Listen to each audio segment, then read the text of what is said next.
Well, next up, and we have two more honorees to finish our evening, and they're true great people.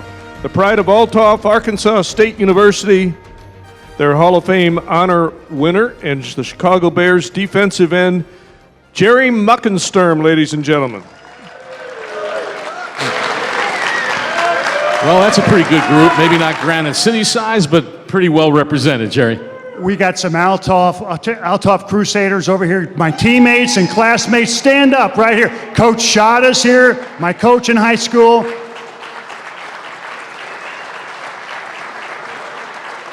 I'm going to say thank you and I love you guys. Thank you for your support. So going back to Althoff High School, you're thinking you're going to make baseball your sport. Right. But the story goes that your older brother David, who of course was playing football, and maybe he put a thought in the coach's mind or whatever it was, but all of a sudden they cajole you into playing football. Tell everybody that story. Yeah, I didn't play organized football until I was a sophomore in high school. Well, I take that back. I played one day my freshman year. I went out and it was just so different from baseball, I just quit. And David played, I think, Little Knights or the Little Devils or Red Devils, whatever it was, and when he was little. But the rest of us just played baseball, and I just didn't think football was my sport. I didn't really want to play. David went on and been a good football player in high school and everything. And Coach Hamilton was the head coach at Althoff High School that year, and he cornered me in the gymnasium and said, "Jerry, why don't you go out and play football like your older brother David?" I said, "Well, Coach, I did one day." And he said, "No, you need to go out and stay out." And he saw something in me that I didn't see in myself. I was good size and everything like that. And I went out in my sophomore year and played, and went out my junior and senior year. And I tell you what, I was just an average football player. These guys can testify. There wasn't anything special about me playing football. My brother David, I really owe it to him. He went, after his senior year, got a scholarship to Arkansas State University. And when I was a senior in high school, I had two offers to play collegiate football. One was Arkansas State, because David was there and he played really well there and made all conference 3 out of the 4 years. And the second offer I got was at Tulane University, where my senior in high school, the head coach of Arkansas State left and went to Tulane University. And he was going to offer me a scholarship, and he looked at me and said, "You're not that good, but maybe you'll turn out to be like your brother David." And I'll never forget, Coach Hageman was his assistant coach, and he came to our house one day, and here I'm a freshman, 17 years old, senior in high school, and he said, "The coach told me not to leave your house till you sign a letter of intent stating you're going to go to Tulane University."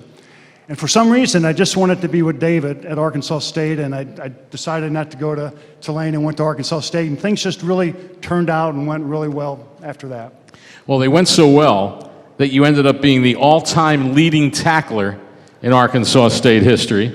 Team went undefeated your senior year. 11-0 in 1975. Defensive Player of the Year in the conference. And then later, you were named to the all-decade team of the 70s. So that's pretty good for a guy who didn't think he could play football. I think I matured later in life. I mean, when I was there my sophomore year in college, I kind of learned a little more about the sport and I just played better. I just think I matured a little bit later than most people.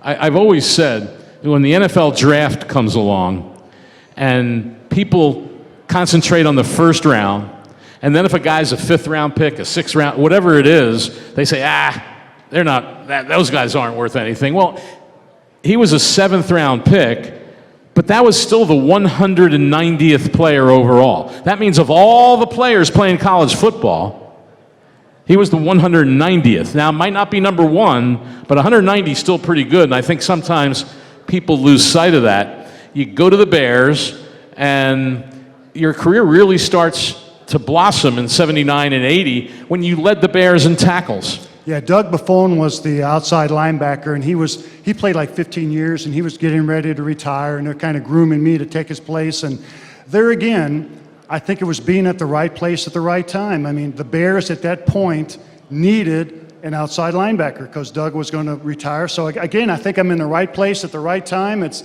not so much that it's my ability, but there it is. They need someone, and I call it the providence of God, if you really believe in that or not. I think of coincidences. I think of a coincidence that my older brother David played football, and a coincidence that he went to Arkansas State University, a coincidence I didn't go to Tulane University, a coincidence that I met my wife Pam there at Arkansas State University, and I don't think those are coincidences. I think God has a plan, and God works out the plan. And when we submit to that plan, I think good things can happen, and bad things can happen too. But yet He gives us the faith to believe and just the trust that He will work all things together for good. Well, you mentioned bad things. And after 1980, one of those years you led the team in tackles, also had 3 interceptions, and then in the 1981 preseason, severed a nerve in your shoulder. Yeah, kind of a strange injury. I severed a nerve, and we were playing the New York Giants, and I hit the fullback, and my whole right arm went paralyzed. I didn't know what happened, and my deltoid muscle, just the nerve that works your deltoid, just split in two. It's kind of a freak accident, and I was put on injury reserve. And again, how God works. The guy that took my place was Brian Cabral, and Brian was a committed Christian, and he kind of sensed my struggle and my beliefs and everything, and he encouraged me, and he invited me to this Pro Athletes Outreach Conference, and went there, and God just really began to change my belief, my faith. There was a point when someone asked me once if I knew if I was going to die, go to heaven. I said, I really don't know. I hope so. I don't know. And he said, well, suppose you did, and God said, why shall I let you into heaven? What would you say? And my thing was, I'm Catholic. I didn't kill anybody. I do the best I can. And what he was saying is, Jerry, listen to what you're saying. You're trusting in what you do and not what God has done for you. You need to put your faith in Christ who died for you.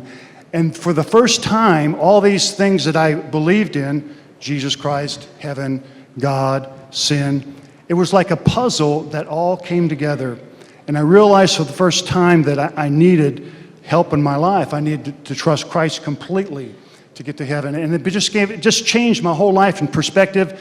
And where football was the most important thing in my life, it wasn't anymore. It was God and my relationship with Him. And as I started to grow and to grow in Him, I saw what I was doing in football as a platform, as Jerome said, to give God the glory. And that's what I hope to do tonight, is give God the glory, and He deserves it because He's the one that's placed me here. And if somehow I can give Him the credit for what He has done, then I feel I've been faithful to that.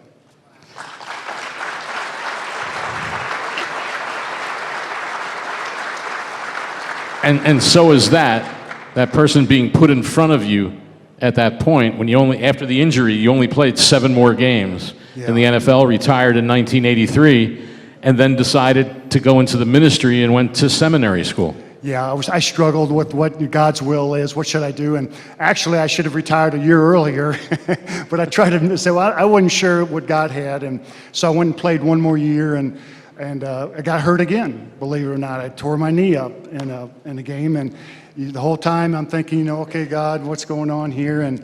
But it was through that whole year, that year where I wasn't playing, where I got to really get into the Bible and understand what God was wanting for me. And seminary came to my life, and I really wanted to convey to others and communicate to them the things that I've learned as far as what we had a Bible in our house, but we never read it. And so just through reading it, it's the Word of God that we can really learn what God's plan is for our life.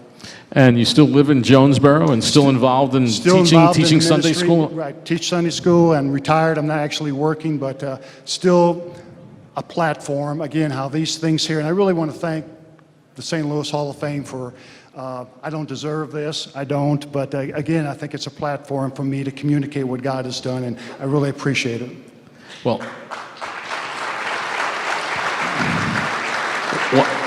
one more thing before we end it, I do want to ask, because your life obviously took on a different road when you retired. Of course, 2 years later was the Bears team that went to the Super Bowl. Would you ever have in your back of your mind, man, if I didn't have those injuries, I could be a part of that? All the time. I think to myself, that would have been great to experience that, but when you get out of football, the thing that you really miss are the players.